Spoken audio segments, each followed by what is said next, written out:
कल भगवत गीता की चर्चा में एक मतलब संदेह उत्पन्न हुआ था और वही संशय उत्पन्न हुआ था कि जो यत्करोषि यद अश्नाशी वाला श्लोक है 9.27, तो क्या ये शुद्ध भक्ति है या ये कर्म योग है। तो प्रभुपाद जी की कन्वर्सेशन में प्रभुपाद इसको बोलते हैं कि ये कर्म योग है। और रामानंद राय संवाद में भी जब साधन साध्य का निर्णय हो रहा था तो वहां पे भी महाप्रभु उसको बाह्य कहते हैं, अर्थात ये कर्मयोग ही है, शुद्ध भक्ति नहीं है। शुद्ध भक्ति है श्रवणम कीर्तनम विष्णु, जिसमें सीधे भगवान की प्रसन्नता के लिए कार्य किया जाता है। लेकिन ये पूरी तरह से भी कर्मयोग नहीं है, मतलब कर्मयोग और शुद्ध भक्ति के बीच में है। क्योंकि कर्मयोग में नित्य जो मतलब जैसे मान लीजिए कोई यज्ञ किया तो उसको भगवान को समर्पित किया जाता है। लेकिन इसमें जो भगवान शिक्षा दे रहे हैं, कह रहे हैं तुम जो कुछ भी करो मुझे समर्पित करो, तो ये भगवत धर्म ही है। लेकिन इसे इसको भागवत में बताया गया है कायेन वाचा मनसा इत्यादि श्लोक से 11:2:36 में। तो लेकिन ये पूरी तरह से शुद्ध भक्ति भी नहीं है, शुद्ध भक्ति या केवला भक्ति नहीं है। लेकिन एक इंटरेस्टिंग पॉइंट ये है कि शुद्ध भक्ति, जो शुद्ध भक्त शुद्ध भक्ति करता है, उसको यह ऑब्स्ट्रक्ट नहीं करती। ये मान लीजिए कोई श्रवण कीर्तन कर रहा है और मान लीजिए जीवन निर्वाह के लिए वो कुछ कर रहा है, तो वह भगवान को समर्पित कर रहा है, वो कर्म योग भी उतनी मात्रा में कर रहा है, तो वह भक्ति को बाधित नहीं करते। ऐसा नहीं कि वो जप नहीं कर सकता या भागवत नहीं सुन सकता, लेकिन ये भी बहुत प्रभावशाली है। अपने कर्मों को अगर हम भगवान को समर्पित करते हैं तो हम उसके शुभ अशुभ फलों से मुक्त हो जाते हैं। अब आज का श्लोक हम देखते हैं। कृपया आप लोग कोई भक्त माइक पे बोलिएगा। समोहम सर्वभूतेषु समोहं सर्वभूतेषु न मे द्वेषोऽस्ति न प्रियः न मे द्वेषोऽस्ति न प्रियः ये भजन्ति तु मां भक्त्या ये भजन्ति तु मां भक्त्या मयि ते तेषु चाप्यहम्। मयि तेषु चाप्यहम्। भगवान यहाँ कह रहे हैं समो अहम सर्वभूतेषु, सभी जीवों के प्रति मैं सम हूं। न मे द्वेषोस्ति न प्रियः, मैं मेरे लिए कोई द्वेष का पात्र नहीं है। ऐसा नहीं है कि मैं किसी से द्वेष करता हूं। जो कदाचित लोग सोचते हैं कि भगवान मेरे शत्रु हैं, वो सोचते ऐसा है, लेकिन भगवान उनके शत्रु नहीं है। क्योंकि जब किसी असुर का भी भगवान वध करते हैं तो उसका भी वह उद्धार कर देते हैं। लेकिन लेकिन कह रहे हैं ये भजन्ति तु माम भक्त्या, लेकिन जो भक्ति भावना से मेरा भजन करते हैं, मयि ते तेषु चाप्यहम्, मैं उनमें हूं और वो मुझ में हैं। अब इसका अर्थ टीका में समझाया जाएगा, लेकिन शब्द जो श्लोक है उसका अर्थ समझ में आया। यद्यपि मैं सबके प्रति सम हूं, किसी से द्वेष नहीं करता, किसी से कोई विशेष रूप से मेरे लिए प्रिय नहीं है, लेकिन जो भजन करते हैं भक्ति से मुझे सुख देने की भावना से, तो मैं उनमें हूं और वो मुझ में हैं। अब दोनों टीकाएं बड़ी सुंदर हैं और उसको बड़े ध्यान देना होगा। और अब तू शब्द को ध्यान में रखिएगा। तू शब्द तीसरी लाइन में दिख रहा है या दूसरी लाइन में, जैसे जिस तरह से लिखा गया है, तो उसको आप ध्यान रखिएगा। इस पे जरूर टीका में बोला जाएगा कि तू शब्द क्यों आया है। तू ऐसे ही जोड़ नहीं दिया गया है, तो इसलिए इसका कारण है। आप हम लोग पढ़ेंगे तो समझ में आएगा। मैं ना तो किसी से द्वेष करता हूं, न ही किसी के साथ पक्षपात करता हूं। मैं सबों के लिए संभाव हूं, किंतु जो भी भक्ति पूर्वक मेरी सेवा करता है वह मेरा मित्र है, मुझ में स्थित रहता है और मैं भी उसका मित्र हूं। उसका अर्थ क्या हुआ कि मैं उसमें आसक्त रहता हूं और वह मुझ में आसक्त रहता है। माता जी को फाइल मिल गया आपको? ठीक। सारार्थ वर्षणी, ये शिला विश्वनाथ चक्रवर्ती पाद की टीका है। ये शिला बलदेव विद्याभूषण जी के शिक्षा गुरु थे और उन्होंने भी भगवत गीता पे टीका लिखी है। उनकी टीका को हम कई बार रेफर करते हैं, प्रभुपाद जी ने भी रेफर किया था भागवत में कई बार, और कई बार प्रभुपाद जी गीता की टीका में सारार्थ वर्षणी से भी लेते हैं। ये अर्जुन या लिंक बता रहे हैं। यदि अर्जुन कहे कि हे कृष्ण, आप अपने भक्तों को ही विमुक्त कर अपने निकट ले आते हैं, अभक्तों को नहीं, तब तो आप में भी राग द्वेषाधिकृत विषमता है। लिंक समझ में आया? पिछले श्लोक में भगवान ने क्या बोला था? संन्यास योग युक्तात्मा विमुक्तो माम उपैष्यसि। तुम शुभ अशुभ कर्मों के फलों से मुक्त होकर के संन्यास योग में स्थित होकर के, युक्त होकर के, युक्तात्मा मतलब मेरी सेवा में नियोजित होकर के तुम मेरे पास आओगे। तो एक मन में भावना आ सकती है किसी की कि अरे केवल भगवान अपने भक्तों को ही अपने पास लेके आएंगे, बाकी लोग जन्म मृत्यु के चक्र में फंसे रहेंगे। तो ऐसा लग रहा है कि भगवान अपने भक्तों को पसंद करते हैं और अन्य लोगों से द्वेष करते हैं। तो इसलिए पहली लाइन को एक्सप्लेन करते हुए कह रहे हैं, मान लीजिए तो मान लीजिए यह प्रश्न उठे तो उसके उत्तर में भगवान कहते हैं, नहीं नहीं, मैं सम हूं, वे भक्त मुझ में रहते हैं, मैं भी उनमें रहता हूं। इस व्याख्या के अनुसार भगवान में ही संपूर्ण जगत रहता है और भगवान भी संपूर्ण जगत में रहते हैं, इसमें कोई विशेषता नहीं है। ये लाइन बहुत अच्छी है। अब देखिए, आपको याद हो 9वें अध्याय की शुरुआत में भगवान ने कहा था कि नचमस्थानि भूतानि इत्यादि, सभी जीव मुझ में रहते हैं और मैं सब में रहता हूं। तो ये कोई विशेष बात नहीं है। अगर भगवान यहां कह रहे हैं कि मैं अपने भक्तों में रहता हूं और भक्त मुझ में रहते हैं, अगर उसका अर्थ उस तरह से लिया जाए जैसे भगवान ने 9वें अध्याय में पहले बोला था कि सभी जीव मुझ में रहते हैं और मैं उनमें रहता हूं, अगर उस भाव ने उस तरह से अर्थ लिया जाए तो यह कोई विशेष बात नहीं है। तो इसका अर्थ यह नहीं लेना चाहिए। समझ पा रहे हैं मेरी बात? इसका अर्थ क्या है वो देखिए आगे। अतः ये यथा माम प्रपद्यन्ते ताम तथैव भजाम्यहम्, अर्थात जो जिस भाव से मेरी शरण ग्रहण करता है मैं भी उसी प्रकार उनको भजता हूं। इस कथानुसार भक्तगण जिस प्रकार मुझ में आसक्त रहते हैं मैं भी उसी प्रकार आसक्त होकर उनमें वर्तमान रहता हूं, ऐसा समझना चाहिए। समझ में आ रहा है अब आपको बात? ये नहीं सोचना चाहिए कि जैसे जी सारे जीव तो भगवान में हैं और भगवान सभी जीवों में हैं, तो है ही, उसमें कोई बड़ी बात नहीं है। तो आपने स्पेशल क्या कह दिया कि मेरे भक्त मुझ में रहते हैं और मैं अपने भक्तों में रहता हूं। तो कहने का अर्थ ये नहीं है कि जिस तरह से अन्य जीव भगवान में रहते हैं ना, यहाँ इसका अर्थ ये है कि जिस प्रकार से भक्त मुझ में आसक्त रहता है उसी प्रकार से मैं भी भक्त में आसक्त रहता हूं। अब इसका अर्थ क्या समझ लेना चाहिए कि जैसे कोई अगर कृष्ण को स्वामी मान रहा है तो कृष्ण भी उसको अपना दास मानते हैं। अगर कृष्ण को अपना सखा मान रहा है तो कृष्ण भी उसको अपना सखा मानते हैं। अगर वात्सल्य रस में यानी 4 प्रकार के रस है अपना अपना बेटा मान रहा है तो कृष्ण भी उनको अपना माता पिता मानते हैं। समझ रहे हैं? या अपना प्रेमी मानता है तो वह कृष्ण भी उस प्रकार से उसी प्रकार से आसक्त होते हैं। ये आसक्त होने का अर्थ समझ में आ रहा है? जिस प्रकार से भजन करता है मतलब जिस भाव में भगवान का भजन भक्त कर रहा है उस भाव का आदान प्रदान भगवान करते हैं।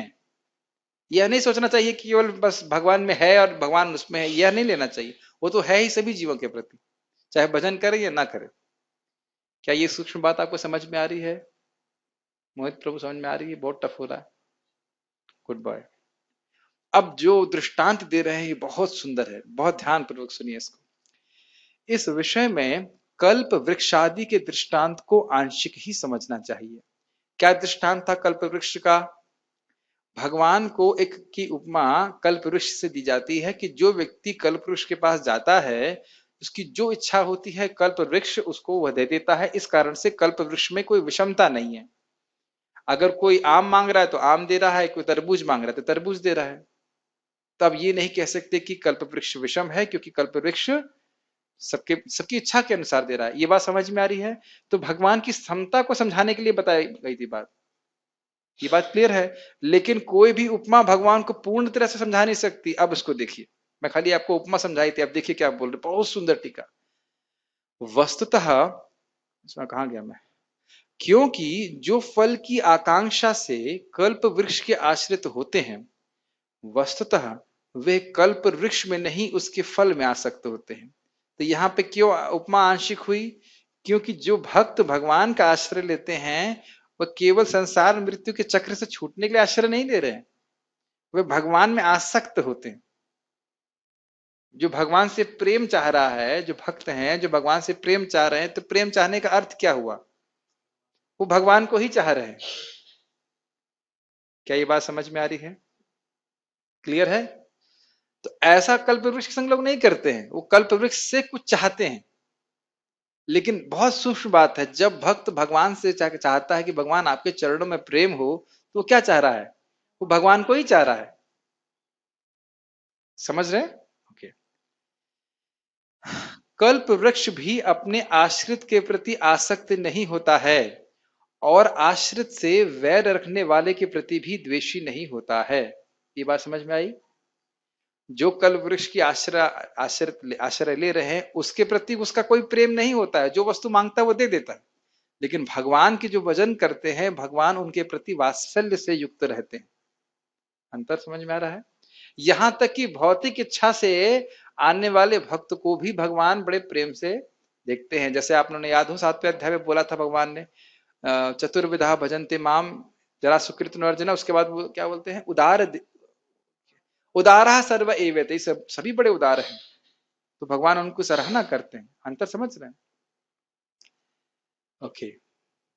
और बड़ी इंटरेस्टिंग बात है कि जो भगवान का आश्रय ले रहा है, अगर कोई उससे बैर करता है तो भगवान उससे बैर भी करते हैं। उससे पहले क्या बोल रहे हैं, मुझे, मैं किसी से द्वेष नहीं करता।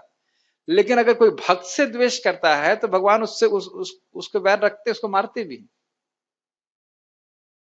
क्या कल्पवृक्ष इस प्रकार से करता है? कल्पवृक्ष ऐसा नहीं करता। लेकिन यह भगवान की, ऐसा नहीं सोचना चाहिए कि भगवान में कोई दोष है। हम फिर से रिपीट करेंगे, भगवान का अपने भक्तों के प्रति वात्सल्य, यह उनकी स्वरूप शक्ति से उद्भूत होने वाला गुण है। ये उनका गुण है, ये उनका शाश्वत अलंकार है, ना कि कोई दोष है। ये स्वाभाविक भी है। जैसे कि एक प्राइम मिनिस्टर सभी के प्रति सम है, लेकिन अपने बच्चे से विशेष प्रेम करता है।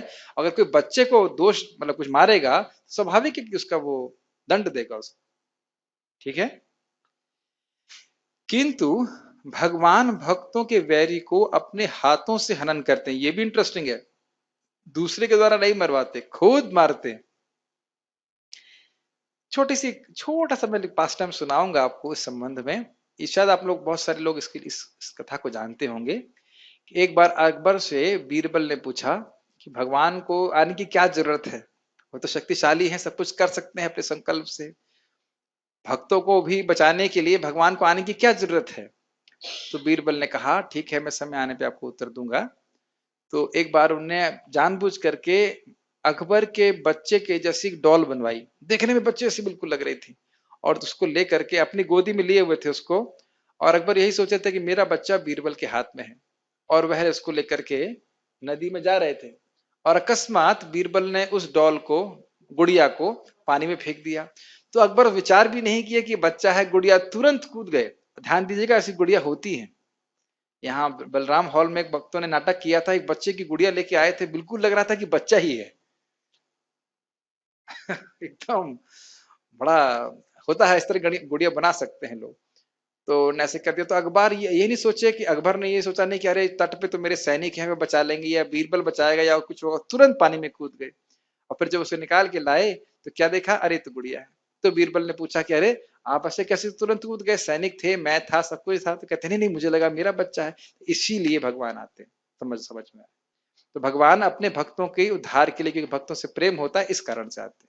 और आपको याद हो प्रहलाद महाराज के प्रसंग में, नरसिंह देव से, भगवान विष्णु से जब देवता लोग कंप्लेन करने के लिए गए थे हिरण्यकश्यप की, तो उन्हें ही बोला था कि जब मेरे भक्त प्रहलाद के प्रति वो अपराध करेगा तब मैं अवतरित होऊंगा और उसको मार दूंगा। भगवान को पता थी बात, पैदा भी। जैसा कि भगवान ने प्रहलाद के उद्देश्य से कहा है, जिस समय हिरण्यकश्यप प्रहलाद के प्रति द्रोहाचरण करेगा, द्रोह आचरण समझते हैं, द्रोह करेगा, दुश्मनी करेगा, मारेगा, उस समय ब्रह्मा के वरदान से शक्तिशाली होने पर भी मैं निश्चय ही उसका विनाश करूंगा। ये बहुत सिद्धांत हमें सीखना होगा कि कोई व्यक्ति महान हो भी क्यों ना, और उसे बहुत आशीर्वाद प्राप्त भी क्यों ना हो, लेकिन महद अतिक्रम, किसी महान भक्त का अपराध होगा तो वो सारे आशीष विफल हो जाते। ठीक है। कोई कोई कोई तुकार का, तुकार मतलब जो तू शब्द आया है उसका भिन्न उपक्रम से ऐसी व्याख्या करते हैं, मतलब एक अर्थ और लेते हैं तू का। भक्त वात्सल्य लक्षण रूप वैषम्य मुझ में ही विद्यमान है, एवं वह सर्वदा भूषण स्वरूप है, कभी दूषण स्वरूप नहीं है। समझ में आया? इसका अर्थ ये है कि भक्त वात्सल्य, भक्तों के प्रति प्रेम के कारण भगवान में विषमता दिखती है, कि वह अपने भक्तों से, भक्तों के वैरियों से द्वेष करते हैं। ये विषमता भगवान में ही दिखती है। अभी तो आप देखेंगे कि इंद्र की पूजा कर रहे थे ब्रजवासी, और इंद्र उन्हीं का नाश करने चले गए। मुझे तो कभी स्मरण नहीं आ रहा है, आप मुझे करेक्ट कर सकते हैं अगर आपको कुछ उदाहरण याद हो, कि भगवान ने अपने ही भक्त को मार दिया हो, या अपने ही भक्त को नाश कर दिया हो। ऐसा है कभी? मुझे तो याद नहीं आ रहा। छोटा हरिदास नहीं। आप कृपया उसके उस कथा के, यह अध्याय अंत्यलीला का अध्याय दूसरा, वो केवल अन्य लोगों को उदाहरण प्रस्तुत करने के लिए महाप्रभु ऐसी लीला कर रहे हैं। लास्ट में वो जब देखिए स्वयं अपने वो नित्य स्वरूप में स्थित होकर के नित्य सेवा में लग जाते हैं। मुझे तो स्मरण नहीं आ रहा कभी, क्योंकि भगवान अभी बोल ही चुके हैं, आगे बोलेंगे, न मे भक्त प्रणश्यति, मेरे भक्त कभी नाश नहीं होता। तो ये बहुत सुंदर है। तो ये भगवान में लक्षण है, ये दूषण नहीं है, ये भगवान की स्वरूप शक्ति से होने वाला गुण है। इस प्रकार भगवान की भक्त वत्सलता ही प्रसिद्ध है। ये बहुत सुंदर बात सुनिए, देखिए, इस प्रकार भगवान की भक्त वत्सलता ही प्रसिद्ध है, ज्ञानी वत्सलता अर्थात अथवा योगी वत्सलता नहीं। मतलब भगवान योगी के प्रति वात्सल्य नहीं रखते और ज्ञानियों के प्रति नहीं रखते, लेकिन भक्त के प्रति रखते हैं। और भक्त का मतलब शुरुआत वाला भक्त भी, न्यू डिवोटी है, उसके प्रति भी भगवान को बड़ा प्रेम होता है। ठीक है। जिस प्रकार मनुष्य अपने दास के प्रति वत्सल होता है, दूसरे के दास के प्रति नहीं। बहुत सुंदर, देखिए, उसी प्रकार भगवान भी अपने अपने भक्तों के प्रति वत्सल होते हैं, रुद्र या देवी के भक्तों के प्रति नहीं। कितना सुंदर बात है ना। शिव जी के भक्त था ना रावण, उसका तो भगवान ने वध कर दिया। मुझे बहुत हंसी आती है कि जब रावण का वध के लिए मीटिंग हो रही थी, तो उसमें शिव जी भी बैठे हुए थे। तो ये भी समझ सकते हैं कि देवताओं को अपने भक्त प्रिय नहीं है, भगवान के भक्त प्रिय है। इसको तो शिव जी ने स्वयं, आप जानते ही हो कि कौन से राजकुमार थे, प्रचेता। हाँ, प्रचेता गण जब भगवान विष्णु का भजन करने जा रहे थे, तो स्वयं ही आ गए और कहे कि जिस प्रकार से वैष्णव मुझको प्रिय है, उस प्रकार से मैं भी वैष्णव का प्रिय हूं।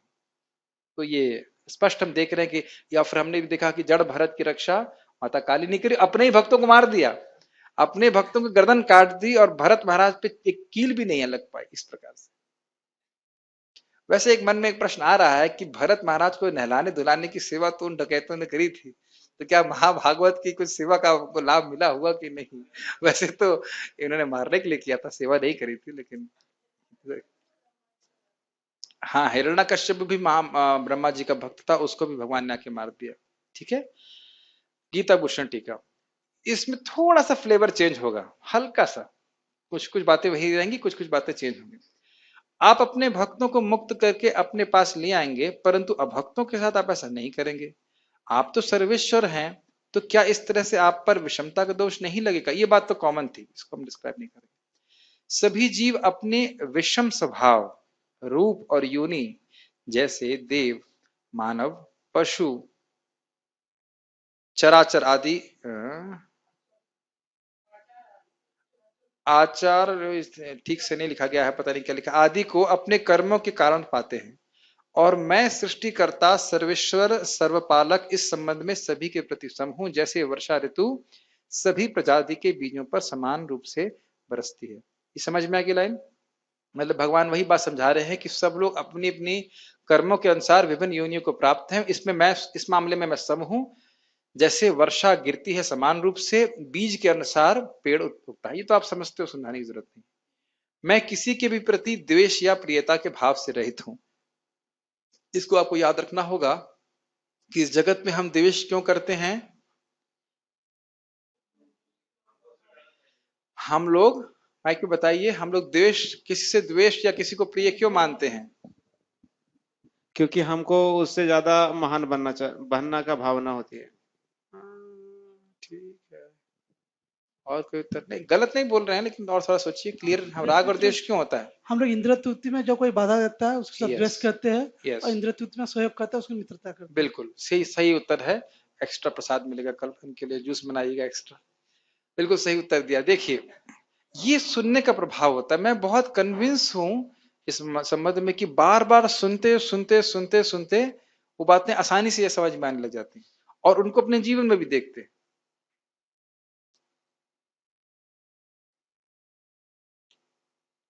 आज एक बड़ी सुंदर घटना हुई। जैसे आज हमारे डिवोटी जो हमारे लिए प्रसाद बनाते हैं, तो उनसे इडली कच्ची रह गई, लेकिन मुझे इतनी प्रसन्नता हुई कि किसी एक भक्त ने भी निंदा नहीं करी।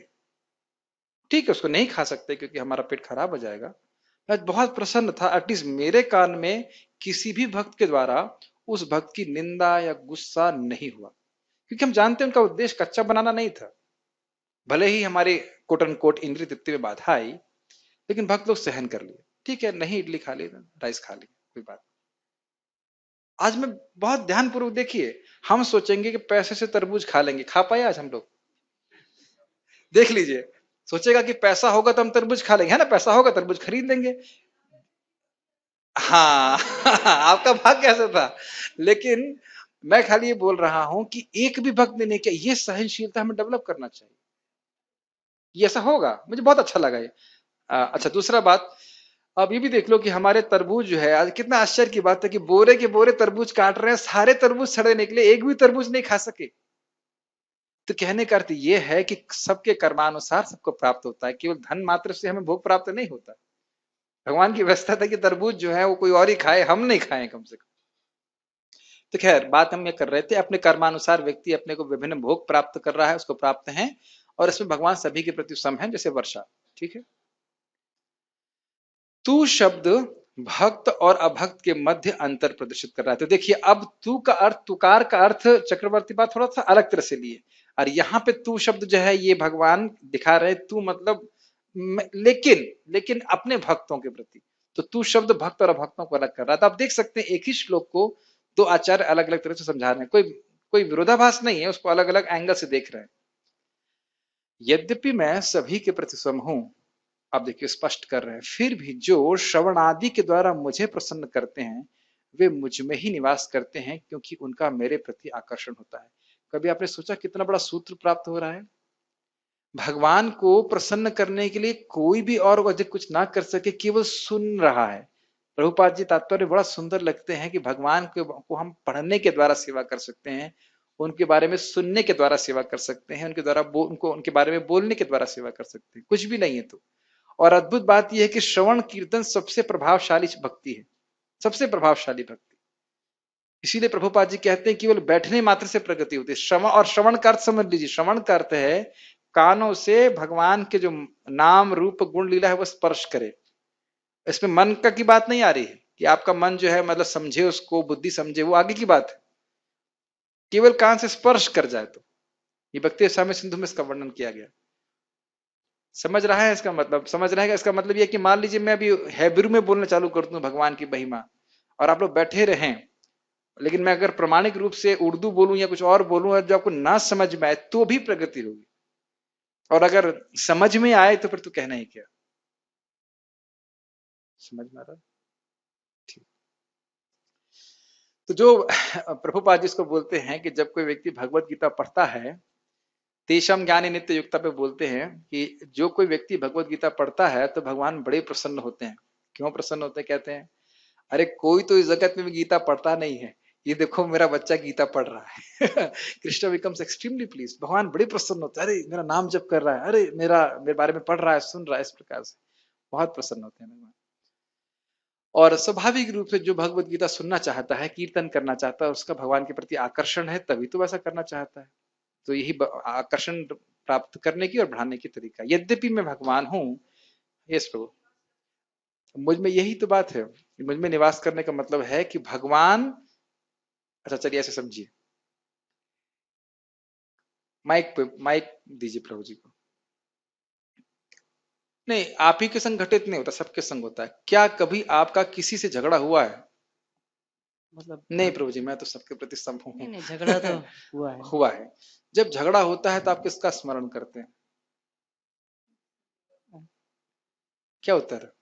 डिपेंड करता है, मतलब स्मरण मान लीजिए अभी झगड़ा हुआ तो तुरंत उसके बाद आप स्वाभाविक रूप से कृष्ण का स्मरण करना चालू करना है, सही होता है ना? नहीं फील्डिंग लगानी। किसका स्मरण करते हैं बताइए? नहीं, आप ही घटित नहीं, सबके ऊपर होता है। किसका स्मरण करते हैं? कोई शक्तिशाली व्यक्ति होता है तो उसका स्मरण करते हैं, ताकि थोड़ा सा। नहीं, सिंपल, जैसे मान लीजिए आपने में से कुछ बुरा कहा तो हम किसका स्मरण कर रहे थे? उसी का स्मरण करते हैं। समझ रहे हैं ना मेरी बात? तो जो हमारे स्मरण में है वही वही हमारे चित्त में बसा हुआ है ना, ऐसा समझ लीजिए, ऐसे प्रकार से। यानी उसके प्रति हमारा आकर्षण है, नेगेटिव रूप से आकर्षण हो, लेकिन आकर्षण है। तो क्योंकि चित्त भगवान के भक्तों के चित्त में भगवान ही बसे रहते हैं, इसलिए भगवान उनके चित्त में है, और भगवान के चित्त में भक्त बसे रहते हैं, इसलिए भक्त भगवान में, ये अर्थ है। यही पे बताया गया है कि भगवान का, भक्तों का भगवान के प्रति आकर्षण होता है, इसलिए वो भगवान, इसलिए भगवान उनमें है। और भगवान का केवल अपने भक्तों के प्रति आकर्षण होता है, इसलिए भक्त भगवान में। समझ में आया? इसको आपने भगवान विष्णु की युक्ति से अगर आपको याद हो, नवे स्कंद में क्या भगवान बोलते हैं, नहीं, अहम भक्त पराधीन तो था ही, एक और अर्थ है ना। अगर कहा जाए कि भगवान बोल रहे हैं अहम भक्त पराधीन, कि मैं भक्तों के अधीन हूं, तो यही बात भगवान के भक्तों पे घटित होगी कि नहीं, कि हम भगवान के अधीन हैं, तो दोनों एक दूसरे के प्रति समर्पित हुए ना। जैसे भगवान कहते हैं मैं अपने आप को अपने भक्त को दे देता हूं, और भक्त अपने आप को किसको देता है, भगवान को। तो परस्पर एक दूसरे के द्वारा जीते जाते हैं। आपने सुना है जितो जितो अजित अजित जितोप्य त्रिलोक्यम, श्लोक सुने हैं कि भगवान अजित हैं लेकिन भक्तों से जीत ली जाते हैं। तो टीका में बताया गया कि जिस प्रकार से भगवान के भक्त काया मानसा वचन के द्वारा भगवान के द्वारा जीते जाते हैं, उन्हीं को समर्पित रहते हैं, इसी प्रकार भगवान भी जीते जाते हैं। भगवान के भक्त काया से भगवान को छू सकते हैं, वाणी से वर्णन कर सकते हैं, मन से स्मरण कर सकते हैं। समझ रहे हैं मेरी बात? ये तो मतलब है भक्त का भगवान में आकर्षण है और भगवान का भक्त में आकर्षण है। यद्यपि जैसे उदाहरण और लीजिए आप, पांडव, एक प्रभुपाद जी इंग्लिश में शब्द यूज करते हैं malleable, they were completely malleable in service of Krishna. बहुत सुंदर शब्द यूज करते हैं, समझते हैं इसका मैलिएबल?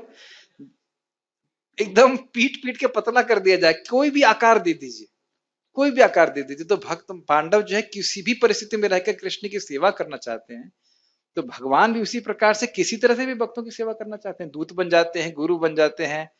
हाँ, और क्या, यहाँ तक कि लोगों के वो जब राजसूय, हाँ, सारथी बनते हैं, राजसूय यज्ञ में सबके वो पैर धुलते हैं, कुछ भी करते हैं भगवान अपने भक्तों के लिए, क्योंकि भक्त भी इसी प्रकार से कर रहे हैं। ये भजन तू माम भक्त्या मयि तेषु चाप्यहम्। लेकिन ऐसा और कोई देवता नहीं करते ना, कोई नहीं करते। यद्यपि मैं भगवान हूं, फिर भी मैं उनमें रहता हूं, क्योंकि मैं उनके प्रति आकर्षित होता हूं। स्पष्ट हो गया? भगवान का अपने भक्तों के प्रति प्रेम होता है। यह सोने और हीरे के जोड़ जैसा है। नोट, एक हीरा और सोना एक दूसरे की शोभा को और अधिक बढ़ाते हैं। ये तो समझाने की आवश्यकता नहीं है, स्पष्ट है। कुछ समझाना है इसमें? ठीक। श्रील सुखदेव गोस्वामी कहते हैं, भगवान भक्त भक्तिमान, भगवान अपने भक्तों के प्रति भक्ति से युक्त होते हैं। ये श्लोक है 10.10.86.59। यह प्रदर्शित करता है कि भगवान और भक्त के बीच में एक विशेष प्रेम का व्यवहार होता है। प्रभुपाद जी कहते हैं, देखो आप कृष्ण को भोग लगा रहे हो, कृष्ण खाते हैं और फिर आपको अपना प्रसाद देते हैं, तो ये प्रेम का विनिमय है। You are giving to Krishna and Krishna is giving back to you.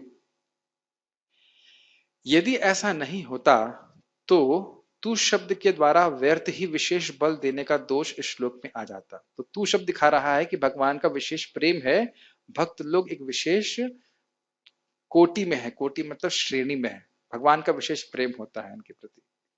इसी तरह भगवान की प्रतिज्ञा को समझना चाहिए, यथा माम प्रपद्यन्ते, जो जिस प्रकार मेरी शरण में आता है मैं उस प्रकार उससे आदान प्रदान करता हूं। ये हम इसकी व्याख्या कर चुके हैं। कल्पतरु की उपमा आंशिकी है, क्योंकि कल्पतरु में परस्पर प्रेम और पक्षपात नहीं देखा जाता। परस्पर प्रेम का अर्थ समझ गए? तुमने उसका वर्णन कर लिया। यद्यपि मैं सबके प्रति सम हूं, परंतु जो मेरे शरणागत होते हैं उनके प्रति मैं प्रेम और पक्षपात प्रदर्शित करता हूं। तो ये कई बार लोग करते हैं, ये तो बड़ा गलत हुआ, अजामिल इतना पापी था और उसको उद्धार हो गया, ये तो न्याय नहीं है। तो मैंने कहा भगवान न्याय नहीं करते अपने भक्तों के प्रति। वस्तुतः अजामिल तो भक्ति कर भी नहीं रहा था, भक्त्याभास कह लीजिए, तब भगवान इतना प्रेम कर रहे हैं। और जो भक्ति कर रहा है उसके प्रति कितना अनुग्रह होगा तो हम कल्पना ही नहीं कर सकते। हमारे प्रभु जी से मान लीजिए तुलसी या जल अर्पित करते हैं, तो अरे कौन सी बड़ी बात है, एक पत्ता तो दे रहा है, एक जली तो दे रहा है, आप देख रहे हो, कृष्ण ऐसे नहीं देख रहे। इसीलिए तो अब भक्तों के प्रति अपराध बन जाता है। आप समझ रहे हैं? दुनिया में 1000 लोग सब्जी बना रहे हैं, हमारे कर्नाटक प्रभु भी सब्जी बना रहे हैं, कौन सी बड़ी बात है? ये भौतिकतावादी व्यक्तित्व है, कौन सी बड़ी बात है? बहुत बड़ी बात है। क्योंकि जिस चेतना में कृष्ण को प्रसन्न करने की भावना से वह बना रहे हैं, वह कर्मी नहीं बना सकता, ये आ ही नहीं सकता है। आप समझाने का प्रयास कीजिए, जो कर्मी व्यक्ति है वो कभी सोच ही नहीं पाएगा कि मुझे कृष्ण को प्रसन्न करने के लिए बनी, ये कंसेप्ट क्या है वो समझ ही नहीं पाएगा इस बात। और भक्त के लिए बड़ा आसान है, हाँ भाई मैं धोती कुर्ता पहना हूं, मैं तिलक लगा रहा हूं, इस सबसे कृष्ण सुखी होते हैं। It's natural for him, isn't it? जब तक भक्ति नहीं करेगा उसे समझ ही नहीं आएगा इस बात को कि कृष्ण को प्रसन्न करने का मतलब क्या हुआ। कहाँ है जो कृष्ण मैं उनको प्रसन्न करूं? हमारे गुरु महाराज न्यू वर्जीनिया में, नेक्स्ट क्या न्यू वृंदावन में बड़ी तपस्या करके राधा कृष्ण की सेवा कर रहे थे। तो एक दिन उनके पिताजी बड़ी मुश्किल से उनके यहाँ पे आए, बहुत चल बल करके, वहां पे गाड़ी नहीं होती थी, और वो आश्चर्यचकित हो गए, अरे तुम घर छोड़ करके गुड्डा गुड़ी से खेल रहे हो, you are playing with dolls. वो सोच रहे थे कि राधा कृष्ण का विग्रह है जो गुड़िया है जिसे वो खेल रहे हैं, इतना बड़े होकर तुम अभी भी गुड़िया गुड्डी से खेल रहे हो। तो उनकी यही धारणा थी इस प्रकार से, वो नहीं समझ पा रहे कि साक्षात भगवान है। एक और उदाहरण आपको याद हो, किनका है वो, कौन से थे वो, साक्षी गोपाल जी। देखिए, अपने भक्त की एक छोटी सी प्रॉब्लम, शादी नहीं हो रही उसकी बेचारे की, उसके लिए वृंदावन से साउथ इंडिया चले गए। ना साउथ इंडिया गए थे, साउथ इंडिया पहले गए थे, बताइए छोटी सी प्रॉब्लम, शादी नहीं हो रही है। तो वैसे शादी हो नहीं हो रही ये बात नहीं थी, वह झूठ नहीं बोला था, ये बात सत्यापित करने के लिए भगवान इतने प्रेमी हैं कि यहां से चल करके वहां चले गए। बहुत जगह भगवान हमेशा अपने भक्तों से पक्ष लेते हैं, हमेशा लेते हैं। वेदांत सूत्रकार कहते हैं, उपपद्यते चाभ्यु उपलभ्यते च, भक्तों के प्रति भगवान का पक्षपात युक्त ही है और यह शास्त्र में पाया जाता है। तो स्पष्ट है, इसमें कोई भगवान का कोई दोष नहीं है। परंतु भगवान के लोगों के प्रति प्रेम उनके कर्मों के द्वारा उत्पन्न भक्ति के कारण है, तो इसे कोई विशेष प्रेम तो नहीं कहा जा सकता। अतः भक्तों का कोई विशेष लाभ तो नहीं प्राप्त होना चाहिए। यानी कोई मान लीजिए संशय उत्पन्न करे कि अरे भाई कुछ भक्त कर्म कर रहे हैं और उस कारण से भक्ति हो रही है, इस कारण से भगवान प्रेम कर रहे हैं, तो ना, उस वो सिद्धांत नहीं है। देखिए, नहीं, ऐसा नहीं है। भक्ति कभी भी कर्मों के द्वारा उत्पन्न नहीं हो सकती। ऐसा नहीं है कि वर्णाश्रम धर्म के कर्म कर रहा है और उससे भगवान के चरणों में भक्ति प्राप्त हो जाएगी। एक पुण्यात्मक जीवन हो जाता है, लेकिन भक्ति तो भक्तों के संग में आकर के श्रवण कीर्तन इत्यादि के द्वारा ही प्राप्त होती। जब हम शुद्ध भक्तों के संग में आकर शुद्ध भक्ति का अनुशीलन करते तभी भक्ति प्राप्त होती है। भक्ति और किसी पुण्य कर्म से प्राप्त नहीं हो सकती, क्योंकि भगवान की स्वरूप शक्ति के अंतर्गत होती है। ये बातें आप लोग सुन चुके हैं। देखिए, लिखा है, यह भगवान की स्वरूप शक्ति की वृत्ति है। श्रुति भी कहती है, सचिदानंदईक रसे भक्ति योगे तिष्ठति, भगवान का वह आध्यात्मिक ज्ञान आनंद रूप भक्ति योग में स्थित होता है। मतलब भक्ति इस भगवान की स्वरूप शक्ति की वृत्ति है। इसका जब आश्रय व्यक्ति लेता है तो भगवान के सच्चिदानंद स्वरूप का वह अनुभव साक्षात्कार कर सकता है, अन्यथा वह और किसी भी तरीके से, न कर्म योग से, न ज्ञान योग से, न अष्टांग योग, किसी से भी नहीं कर सकता। ये सब तो केवल, कल एक भक्त बोल रहे थे कि ये अलग अलग लेवल है। मैं कहा ना, कर्म योग, ज्ञान योग, अष्टांग योग ये उच्चतर पहाड़ियां हैं, लेकिन भक्ति योग सोने के पहाड़ है। समझ में आया? हम लोग पढ़ चुके हैं इस बात को, एकदम अलग ही चीज है, ये अलग धारा ही है बिल्कुल। हाँ, कौन सा सोना? मतलब गोल्ड। व्यक्ति को यह सोने का पहाड़ जहां पे सोना चाहिए नहीं नहीं नहीं, व्यक्ति को यह भी नहीं कहना चाहिए कि भक्तों के प्रति पक्षपात का गुण भगवान के स्वरूप से उत्पन्न होता है, इसलिए भगवान में ही दोष है, क्योंकि भगवान का यह गुण सभी गुण में सर्वश्रेष्ठ के रूप में ही प्रशंसनीय है। अब देखिए, उसी बात को थोड़ा सा ट्विस्ट करके बोल रहे हो, हल्का सा अलग तरह से बोल रहे हैं कि कहो कि अच्छा तो ठीक है, भगवान में राग द्वेष नहीं है, और ये जो भगवान का अपने भक्तों के प्रति पक्षपात है, यह स्वरूप शक्ति से व्यक्ति हो रहा है, तो उसका मतलब स्वरूप में ही दोष है। नहीं, ये भगवान का अलंकार है, आभूषण है कि भक्तों से वो प्रेम करते हैं। तात्पर्य पढ़िए अनुपम कृष्ण प्रभु। यस प्रभु। माइक दीजिए प्रभु जी को, या कॉर्डलेस है तो कॉर्डलेस दे दीजिए। मुझे लास्ट 2 पैराग्राफ्स फिर से थोड़ा एक्सप्लेन कर दीजिए, मतलब क्या चीज? since the Lord has affection for people whose devotion arises according to their karmas. देखिए, कोई व्यक्ति कहेगा कि हाँ भाई कोई कर्म कर रहा है तो भगवान उसके प्रति अच्छे कर्म कर रहा है तो भगवान उसके प्रति प्रेम कर रहे हैं, ऐसा मान लीजिए संशय उत्पन्न करे कि हाँ वो सोच रहा है कि भक्ति भी एक प्रकार का कर्म है। अगर वह इस प्रकार का संशय उसके मन में हो, प्रस्तुत करे तो ना ना ना ना, भक्ति जो है वो कोई कर्म नहीं है। जैसे हम लोग बोलते हैं, दुनिया में सब लोग बोल रहे हैं, लेकिन हरे कृष्ण बोलना ये कोई सामान्य बोलना नहीं है, ये भगवान की भक्ति है। भगवत गीता की चर्चा कर रहे हैं तो अब उसमें हम शब्द ही इस्तेमाल कर रहे हैं, लेकिन यह शब्द दिव्य है क्योंकि ये भगवान का गुणगान है। तो भगवान की दैवी प्रकृति के आश्रय में हम इस प्रकार से कार्य कर रहे हैं। समझ रहे हैं भाई? यहाँ पे भी फूल दिए जा रहे हैं, आरती दी जा रही है, घी दिया जा रहा है, देखने में भौतिक वस्तुएं लग रही हैं, लेकिन नहीं, वो भगवान सारा कुछ स्वरूप भगवान की स्वरूप शक्ति के अंतर्गत संपादित हो रहा है। तो ये समझना चाहिए कि भक्ति से ही, क्योंकि भक्ति स्वरूप शक्ति के द्वारा संपादित होती है, तो वही भक्ति से भक्ति बढ़ती है। और कोई कर्म करने से, वर्णाश्रम इत्यादि की कर्म करने से भगवान में भक्ति नहीं बढ़ती। ठीक है, देखिए, वर्णाश्रम करने से व्यक्ति पुण्यात्मा होता है, तो जब भक्तों के संग में आएगा तो स्वाभाविक है कि उसकी श्रद्धा हो सकती है, लेकिन ऐसा नहीं है कि भक्ति इसकी अपेक्षा कर रही है। मान लीजिए कोई वर्णाश्रम के बाहर भी क्यों ना हो, अगर वो भक्त संग में आएगा तो शुद्ध हो जाता है। आपने सुना ही है, कौन सा श्लोक है? हिरन पुलंद पुलकशः, किराट हुनंद पुलंद पुलकशः इत्यादि। यस, जब आपको श्लोक पूरा याद नहीं हो तो ऐसे बोल देना चाहिए इत्यादि। ऐसे लगा श्लोक याद है लेकिन समय नहीं बोलने का।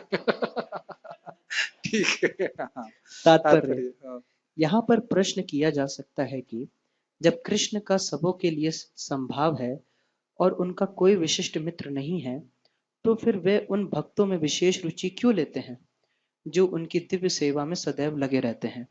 मैं जिन चीजों की व्याख्या कर चुका हूं उसको नहीं करूंगा। यस, किंतु यह भेदभाव नहीं है, यह तो सहज है। इस जगत में हो सकता है कि कोई व्यक्ति अत्यंत उपकारी हो, किंतु तो भी वह अपनी संतानों में विशेष रुचि लेता है।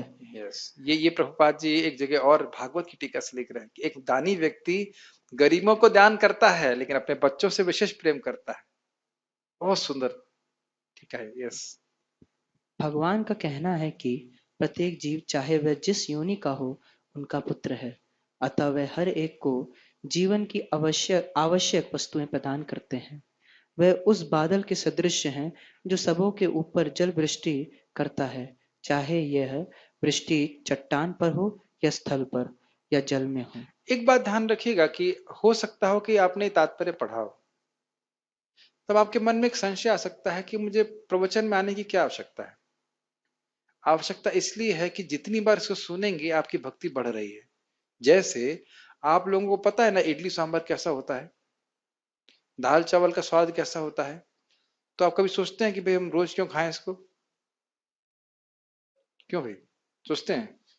रोज दोपहर में रोटी सब्जी तो खा रहे हैं, तो रोटी क्यों नहीं खा, रोटी रोज क्यों खाते हैं? क्योंकि रोज रोज जब खा रहे हैं तो रोज पुष्टि हो रही है। वो बात और गहरी हमारे हृदय में जा रही है। ये ध्यान रखिएगा हमेशा इस बात। इसी बात को मन जो है हमें भ्रमित कर देता है। अरे तो पढ़ा हुआ तुमने, वो तो सब पढ़ा हुआ तुमने, बार बार याद करके। आपको याद होगा, वो इनको याद है श्लोक जरा कर बोल सके कि नामे भक्तः प्रणश्यति इति, बोलिए बोलिए, इति गोविंद। बहुत सुंदर है, क्या है जरा बोलिए, बहुत सुंदर श्लोक है। हाँ, प्रतिज्ञा तव गोविंदा नामे भक्त। अरे आप तो ऐसा बोले सर, मुझे पता है, मुझे भी पता नहीं श्लोक, थोड़ा धीरे से बोलो। हाँ, प्रतिज्ञा तव गोविंदा, प्रतिज्ञा तव गोविंदा, हे गोविंद ये आपकी प्रतिज्ञा है। नामे भक्ता प्रणश्यति, नामे भक्त प्रणश्यति, मेरे भक्त का नाश नहीं होता। इति संसिद्ध संसिद्ध्या, इसको स्मरण करके प्राणार संधारयामि अहम, मैं अपने प्राण को धारण कर रहा हूं।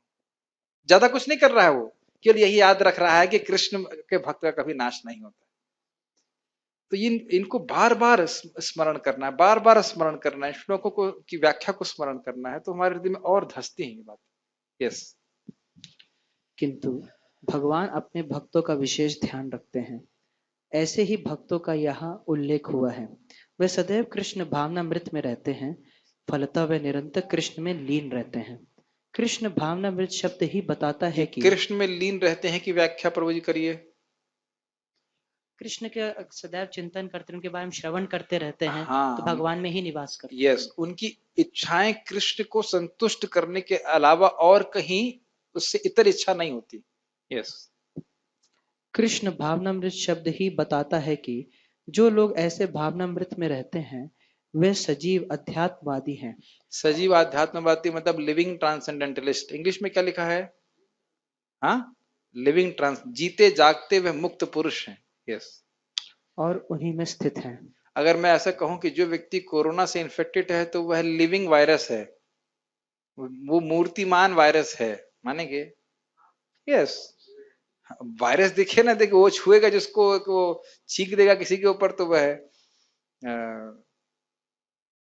उसको वायरस मिल जाएगा। क्या है, हम लोग बोलते हैं ना, जहार निकट गेले पापा दूरे जाए तो ये होता है कि नहीं, जिसके निकट आते ही वायरस लग जाएगा, उसी तरह वैष्णव के पास जाने से हमारे सारे पाप नष्ट हो जाते हैं। यस, भगवान यहाँ स्पष्ट रूप से कहते हैं मई ते, अर्थात वे मुझ में है, फलतः भगवान भी उनमें है।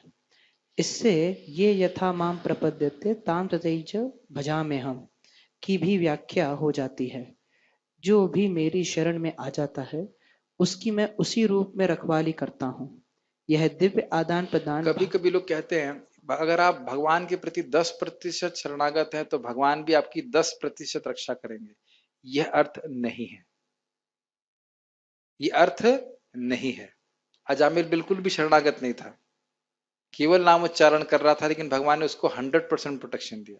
अर्थ ये है, यहाँ पे इसका अर्थ ये है कि जिस भाव में भगवान को सेवा करना चाहता है उस भाव में भगवान भी आदान प्रदान करते हैं। ये नहीं सोचना चाहिए कि आप 1% करोगे तो अब वो भी कृष्ण भी 1% करेंगे, ये नहीं चलता। भगवान तो अपनी तरफ से अपनी स्तर से देते हैं, समझ रहे हैं? यस, पढ़िए।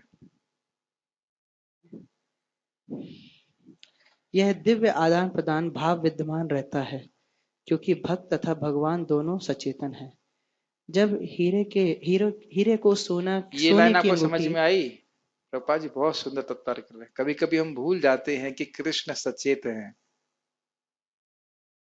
या कहेंगे बहुत ही कम याद आता है कि कृष्ण सचेत हैं।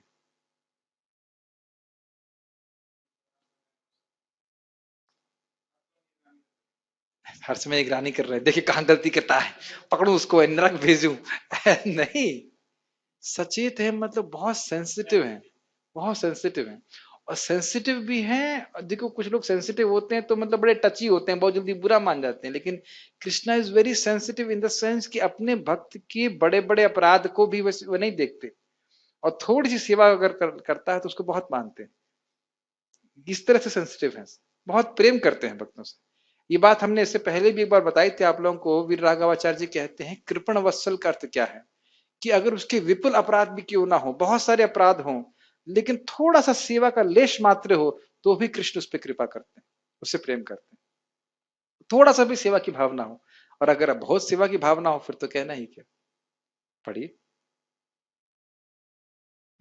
यस, जब हीरे को सोने की अंगूठी में जड़ दिया जाता है तो वह अत्यंत सुंदर लगता है। इससे सोने की महिमा बढ़ती है, किंतु साथ ही इस हीरे की भी महिमा बढ़ती है। भगवान तथा जीव निरंतर चमकते रहते हैं और जब कोई जीव भगवान की सेवा में प्रवृत्त होता है तो वह सोने की भांति दिखता है। छोटा सा उदाहरण, कितने महान महान लोग हुए, उनको कौन स्मरण करता है? लेकिन प्रहलाद महाराज आपको पता है कौन से मनवंतर में आए थे? छठे मनवंतर में, छठे मनवंतर में आए थे। और आज भी हम प्रहलाद महाराज के बारे में सुनते हैं। ये मत सोचिएगा कि इस मनवंतर में या पिछले त्रेता युग में हिरण्यकशिपु इत्यादि आए थे ना, छठे मनवंतर में प्रहलाद महाराज आए थे। प्रतिपाद बात को बताते हैं और आज भी हम उनके बारे में सुनते हैं। क्या आपको आश्चर्य नहीं लगता? क्या कह रहे हैं? ये अच्छा प्रश्न है, क्या छठे मनवंतर से होली चल रही है? ठीक है कोई बात, ठीक ठीक ठीक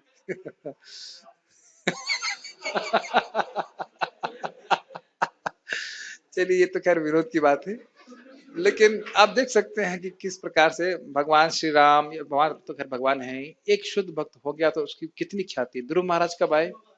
स्वयं भुव मनवंतर में, स्वयं भुव मनवंतर में। आज तक हम ध्रुव महाराज को जानते हैं। हम तो भागवत पढ़ रहे हैं तब जान रहे हैं। क्या नानी से नहीं सुना आपने? क्या माँ से कभी ध्रुव महाराज के बारे में नहीं सुना आपने? सुना। सोचिए क्या ख्याति उनकी बन रही है। तो इसीलिए भक्त बनने का ही प्रयास करना चाहिए। पढ़िए। मैं ये बात क्यों बोला? कोई जो भक्त बना तो उसकी ख्याति भगवान की तरह हमेशा विद्यमान रहती है। हनुमान जी की ख्याति, तो मैं जब तक स्मरण कर रहा हूँ, प्रलय तक कब तक रहेगी? मैं चिरंजीवी है, उनकी ख्याति कुछ भगवान ने वरदान दिया कि इस समय तक, तब तक हमारी ख्याति बनी ही रहेगी, ऐसा कुछ है। पढ़िए। भगवान हीरे के समान है, अतः यह संयोग अत्युत्तम होता है।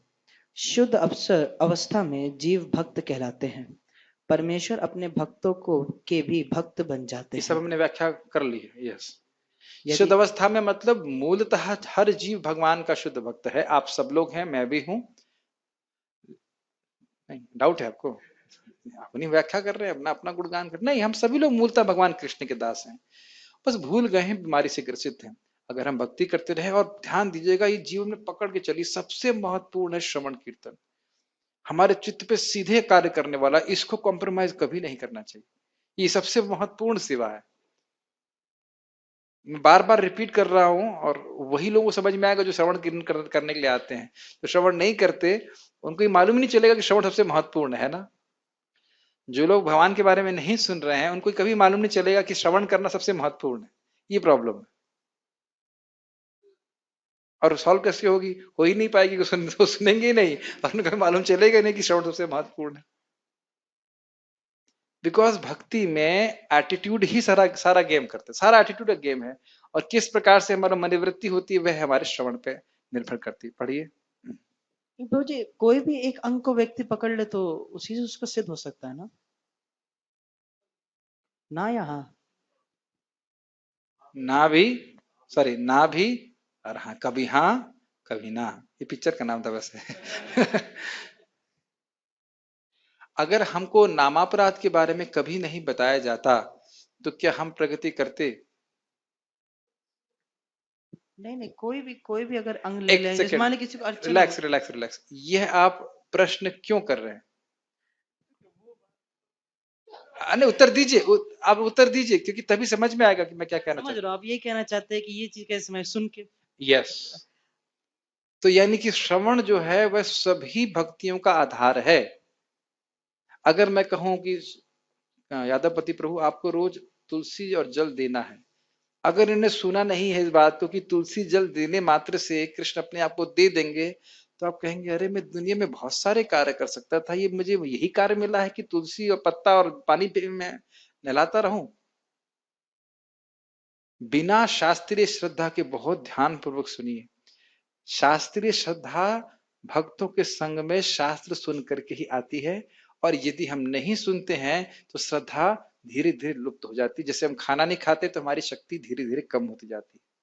प्रभुपाद जी इसको कहते हैं, अगर आप श्रवण कीर्तन नहीं करोगे तो आपको लगेगा अरे श्री विग्रह मेरा गल का गृह हो जाएगा, मतलब गले का बोझ हो जाएगा। तो श्री विग्रह श्रद्धाय सेवन, श्रद्धाय सेवन कहा गया है, केवल सेवन नहीं कहा गया। श्रद्धाय सेवन से मतलब ये कृष्ण है, कृष्ण का मैं सेवा कर रहा हूं, पत्थर की सेवा नहीं कर रहा हूं। समझ में आ रहा है? जैसे हम लोग बोल रहे थे कि ये कौन है, तो उंगली को ऐसे पीछे रखे हुए थे, क्योंकि वो भगवान है, ऐसा आप उंगली नहीं कर सकते। Does it make sense? नहीं समझ में आ रहा? जूता लेके क्यों नहीं घुस रहे मंदिर में? क्या दिक्कत है? घरों में तो घुसते हैं, मंदिर में क्यों नहीं घुस रहे? सुना है हमने, दरवाजा खटखटा के क्यों घुसते हैं? तो अब देखिए बहुत सारे अपराधों से हम बचते हैं सुनने के द्वारा। तो बिना सुने किसी भी अंग में निष्ठा नहीं हो सकती, हो ही नहीं सकती।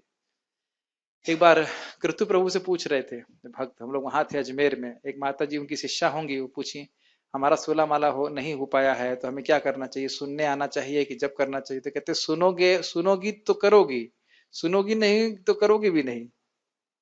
तो सताम प्रसंगात मम वीर संविदो। तो अगर हम भगवान के बारे में सुनते नहीं हैं तो फिर श्रद्धा नहीं होगी। तो जो आप कह रहे हो कि किसी भी अंग का अनुशीलन करे और वह उसको पार हो जाएगा, लेकिन उसमें एक महत्वपूर्ण बात है निष्ठा, और निष्ठा तभी आती है जब हम भगवान के बारे में सुनते हैं। इसीलिए प्रभुपाद जी कहते हैं कि श्रवण जो है वह सभी भक्तों का, सभी भक्तियों का आधार है। जैसे इस बिल्डिंग, यहाँ पे बहुत सारी बिल्डिंग खड़ी हुई हैं, लेकिन सभी का आधार क्या है? पृथ्वी है। पृथ्वी ही नहीं रहेगी तो बिल्डिंग का आधार नहीं रहेगा।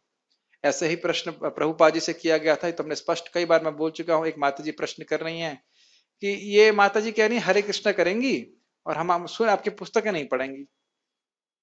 तो प्रभुपाद जी ने कहा कि आप तीसरी अवज्ञा कर रहे हो, गुरु की अवज्ञा कर रही हो, नामापराध करोगी तो प्रगति कैसे होगी? और खुद आप सोचिए कि हमें आज तक कुछ भी सुनने के लिए नहीं मिलता, तो हमारी भक्ति का क्या स्तर होता? कुछ भी इंप्रूवमेंट नहीं होता, कुछ भी इंप्रूवमेंट नहीं होता। तो इसलिए श्रवण ही सभी भक्तियों का आधार है। यस। क्योंकि जो लोग बोल नहीं पाते, हाँ, जो लोग गूंगे होते हैं, वो बहरे भी होते हैं, क्योंकि वो सुनते नहीं तो बोल नहीं पाते। तो जो आप बोल रहे हो बिना सुने कुछ होता नहीं है। नहीं नहीं, प्रश्न क्या है आपका? प्रश्न ये है कि बिना सुने, मतलब बता रहा हूं मैं, प्रश्न हाँ, नहीं बिना है। सुने भगवान के बारे में कुछ ज्ञान नहीं हो भगवान भी और सकता। वैसे भी बिना सुने सुने कुछ नहीं हो भगवान के सकता। प्रति अति परिवर्तित नहीं होती है। तो बार बार इसको आप श्रीमद् भागवत में सुनिए। भक्त्या श्रुत ग्रहीतया पश्यन्ति आत्मनि चात्मानम भक्त्या श्रुत ग्रहीतया। भगवान को ही अपने हृदय में देखता है। कैसे? भक्ति के द्वारा। वो कैसी भक्ति है? प्रगाढ़ भक्ति है, श्रुत ग्रहीतया, शास्त्र को सुन करके बिल्कुल पक्की हो गई। इसलिए अगर हम भक्ति में स्थिर रहना चाहते हैं तो कृपया अपने जीवन को ऐसे फिक्स कीजिए, अपने अथॉरिटीज को ऐसे बोलिए कि मुझे श्रवण कीर्तन का मौका मिले, नहीं तो दुर्गति होगी। मैं और कुछ शब्द इस्तेमाल नहीं कर सकता। दुर्गति। एटीट्यूड बहुत महत्वपूर्ण होता है, बहुत महत्वपूर्ण होता है। मैं तो ऐसा अथॉरिटी हूं ही कि आप लोगों की श्रवण कीर्तन के बारे में व्यवस्था रखने का प्रयास करता हूं, लेकिन अन्यथा कभी किसी और अथॉरिटी के अंडर में भी रहें तो यही हमारी सेवा का पुरस्कार है। बहुत अच्छा बात बोले थे एक बार, हमारा आईटी में एक डिवोटी आए थे, गौर सुंदर प्रभु कहे कि ये सेवा का, आपकी सेवा का पुरस्कार है कि श्रवण में रुचि है कुछ। और प्रभुपाद जी इस बात को यमुना माता जी को बोले, शुद्ध भक्त उनको बोले। एक दिन वह लाइफ मेंबरशिप बनाने के चक्कर में क्लास में नहीं आई, तो उन्होंने कहा क्या हो गया, क्यों नहीं आया? ऐसे कुछ बता रही थी, कह रही थी कि तुम ये सब करती रहोगी, अगर श्रवण कीर्तन नहीं करोगी तो तुम कर्मी बन जाओगी। एकदम रिकॉर्डेड स्टेटमेंट्स हैं प्रभुपाद जी की। तो इसलिए किसी भी भक्ति को आश्रय लेंगे सब ठीक है, लेकिन श्रवण के बिना कोई भी भक्ति में श्रद्धा की कमी हो जाना स्वाभाविक है। तो इसलिए श्रवण बहुत महत्वपूर्ण। जब इस प्रकार से, अभी आप 10वें अध्याय को भी बोलेंगे, क्यों भगवान अपनी विभूति बता रहे हैं?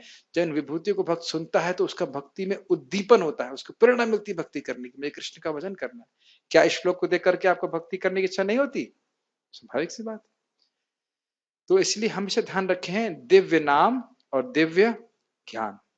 और प्रभुपाद जी से प्रथंग स्पंद में कहते हैं मंदिर में सेवा करने से भी प्रगति होती है, लेकिन एक्सेलरेशन होता है। एक्सेलरेशन समझते हैं आप? स्पीड तेज हो जाती है अगर भगवान के बारे में श्रवण कीर्तन करते हैं। तो श्रवण कीर्तन की जितनी महिमा भागवत में है उतना और किसी भी अंग की महिमा नहीं कही गई। ये मेरा वक्तव्य नहीं है, आप उसको आप कृपया प्रथम स्कंद के दूसरे अध्याय को देखिएगा, केवल श्रवण कीर्तन को ही रखे हुए। और महाप्रभु भी कहे थे, क्या है श्लोक को आप बताओ? ज्ञाने प्रयास मुदपस्य नमंत एवं जीवंत सन्मुखरितम भवदीय वार्ताम स्थाने सुतः श्रुतिगताम तनवांग मनोभि ये प्रायशो जितो जितो प्रसिद्ध त्रिलोक्यम। तो इसको महाप्रभु ने कहा एत है, ये श्रवण कीर्तन जो है ये साधन है। हाँ ये है, इसको आप ठीक कह रहे हैं। इस प्रकार से वहीं पे महाप्रभु ने स्वीकार किया। तो श्रवण कीर्तन के बिना बाकी सारी भक्ति में कोई उतना ठीक से नहीं हो पाती भक्ति। ये आप प्रैक्टिकली देखेंगे कि जो लोग श्रवण कीर्तन में कमजोर होते हैं फिर उनकी थोड़ी दिक्कत होती है। हाँ ये हो सकता है कि वो आकर भक्तों के संग ना सुन रहा हो, वो खुद से पढ़ रहा हो या कोई और प्रवचन सुन रहा हो, लेकिन वस्तुतः भक्तों के बीच में जो चर्चा होती है वही सबसे अधिक शक्तिशाली होती है। ऐसे तो हम सुने भी, जब भक्तों का संग नहीं है तो हम अपने से भी सुने, लेकिन एक क्या कहते हैं उसको, बहाना नहीं कर लेना चाहिए कि भाई हम कीर्तन तो रिकॉर्डिंग सुन ही लेंगे, हमको साथ में भक्तों का कीर्तन करने की क्या जरूरत है। लेकिन प्रसादम के समय तो ऐसा नहीं कहते। प्रसादम के समय तो नहीं कह रहे एफएम पे भेज दिया जाएगा या व्हाट्सएप से भेज दिया जाएगा तो उसको देख लेंगे, सुखी हो जाएंगे। ठीक है। यदि भगवान तथा भक्त में आदान प्रदान का भाव ना रहे तो सगुणवादी दर्शन ही ना रहे। मायावादी दर्शन परमेश्वर तथा जीव में मध्य ऐसा आदान प्रदान का भाव नहीं मिलता। ये लाइन समझने वाली है। वो चाहते हैं भगवान में लीन हो जाएं, ना हमें भगवान डिस्टर्ब करे ना हम भगवान को डिस्टर्ब करें, है ना। ब्रह्म में लीन हो जाए, ना हम उनकी सेवा करें ना वो हमारी सेवा, ना हमको सेवा दें ना हम सेवा करें, कोई दिक्कत। यस।